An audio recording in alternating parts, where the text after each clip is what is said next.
Welcome to Kenton's videos. Enjoy the video. You start by killing distractions. Close background apps and overlays so your CPU and GPU breathe. Next, pick a performance power plan and set the game to high priority. This shifts resources where they matter. Update the GPU driver and apply OS patches because outdated drivers cause stutters. Once done, verify game files or reinstall if corruption is suspected, and restart the machine to clear caches. This creates a clean baseline for the deeper fixes that follow.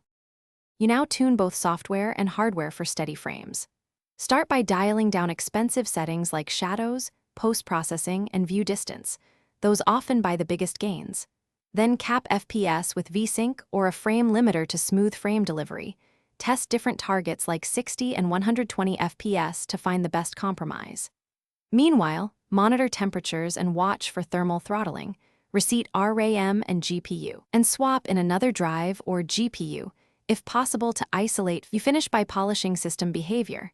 Enable GPU scaling or application profiles, and turn off unneeded startup services. For online play, prefer wired Ethernet, configure port forwarding or CoS, and use low-latency network settings to remove ping spikes that feel like FPS drops.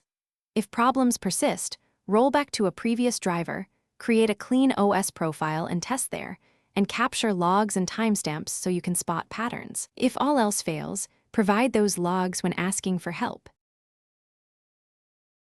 Thanks for watching. Consider subscribing if we helped you.